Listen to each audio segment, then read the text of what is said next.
दोस्तों नमस्कार, मैं पुष्पेंद्र आप सभी का स्वागत करता हूं आपके YouTube चैनल पीएन क्लासेस पर। दोस्तों आज हम पढ़ेंगे CISF practice set 12 GK GS में। दोस्तों यदि आप इस चैनल पर नए आए हैं तो इस चैनल को लाइक शेयर सब्सक्राइब कर लें। दोस्तों इस चैनल के माध्यम से CISF कंप्लीट सिलेबस कराया जाएगा।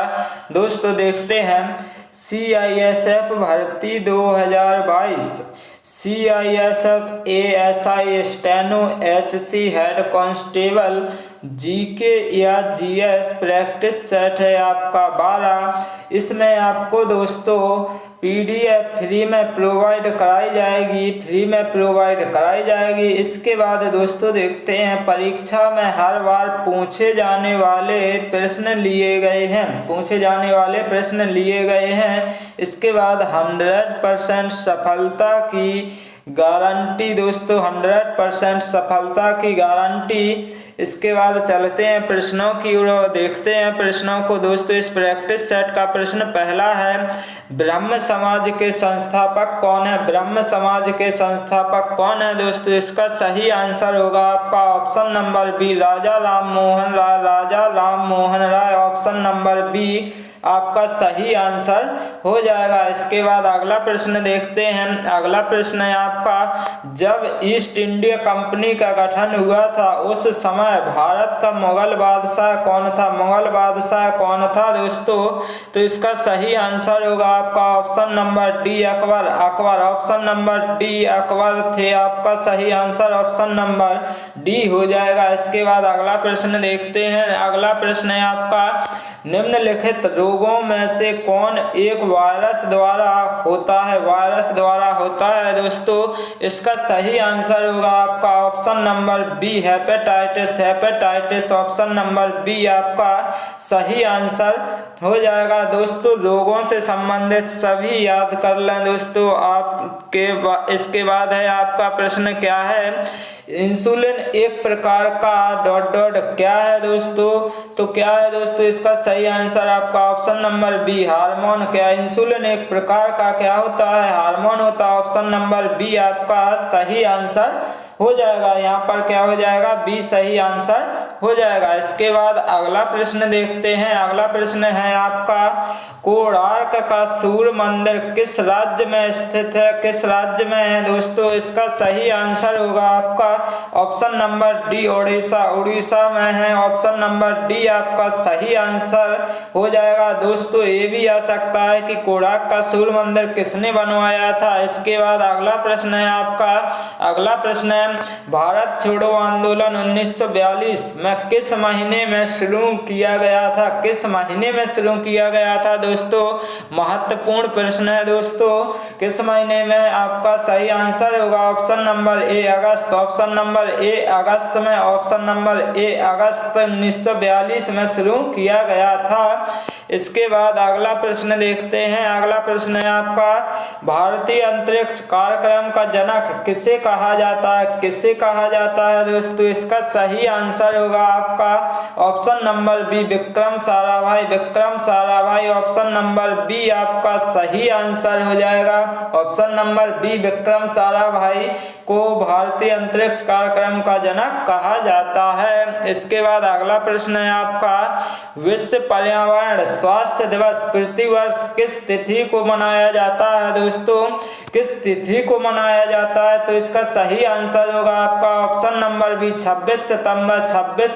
ऑप्शन नंबर बी आपका सही आंसर हो जाएगा। क्या हो जाएगा? 26 सितंबर। दोस्तों दिवस से संबंधित सभी प्रश्न याद कर लें। इसके बाद अगला प्रश्न है आपका, अगला प्रश्न क्या है, भारतीय संविधान में पहली बार संशोधन कब किया गया था संशोधन? दोस्तों इसका सही आंसर होगा आपका option number C, 1951। Option number C आपका सही आंसर हो जाएगा। इसके बाद अगला प्रश्न देखते हैं।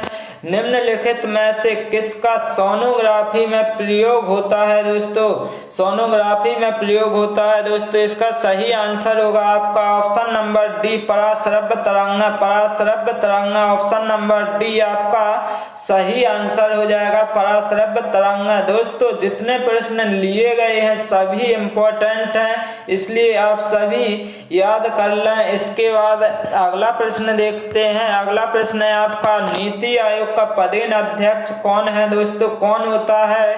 तो इसका सही आंसर हो जाएगा आपका ऑप्शन नंबर सी, प्रधानमंत्री। प्रधानमंत्री जी जो हैं आपके क्या होते हैं, नीति आयोग के अध्यक्ष होते हैं। ऑप्शन नंबर सी आपका सही आंसर हो जाएगा। इसके बाद अगला प्रश्न देखते हैं। अगला प्रश्न, कांग्रेस की पहली महिला अध्यक्ष कौन थी? कांग्रेस की पहली महिला अध्यक्ष कौन थी दोस्तों? इसका सही आंसर होगा आपका option number B, Annie Besant. Annie Besant, option number B आपका सही आंसर हो जाएगा। एनी बेसेंट कांग्रेस की पहली महिला अध्यक्ष थी दोस्तों यदि आप सभी को ये क्लास अच्छी लग रही हो तो लाइक शेयर सब्सक्राइब जरूर कर लें। दोस्तों अगला प्रश्न देखते हैं। अगला प्रश्न है दोस्तों, और सभी प्रश्न महत्वपूर्ण लिए गए हैं दोस्तों। इसके बाद देखते हैं, ये प्रश्न आ गया है, भारतीय संविधान में राज्य के नीति निर्देशक सिद्धांत को किस भाग में इंगित किया गया है?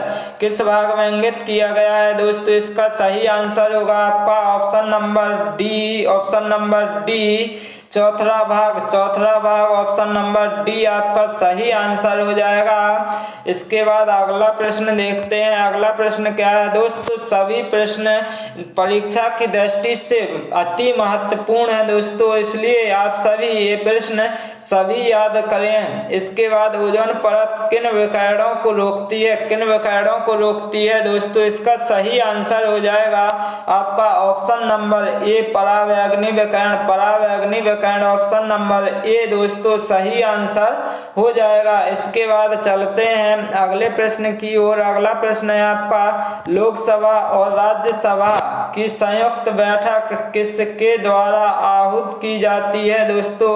इसका सही आंसर होगा आपका ऑप्शन नंबर सी, राष्ट्रपति द्वारा। राष्ट्रपति द्वारा ऑप्शन नंबर सी आपका सही आंसर हो जाएगा। इसके बाद चलते हैं इस प्रैक्टिस सेट का अंतिम प्रश्न देखते हैं। तो अंतिम प्रश्न है आपका, सिरका किसका जलीय विलयन है दोस्तों? इसमें का जो है गलत लिख गया है दोस्तों, तो इसके लिए माफी मांगता हूं। इसके बाद दोस्तों देखते हैं सिरका किसका जलीय विलयन है दोस्तों? इसका सही आंसर होगा आपका ऑप्शन नंबर बी, एसीटिक अम्ल। एसीटिक अम्ल ऑप्शन नंबर बी आपका सही आंसर हो जाएगा दोस्तों। एसीटिक अम्ल, सिरका किसका जलीय विलयन है दोस्तों? एसीटिक अम्ल का।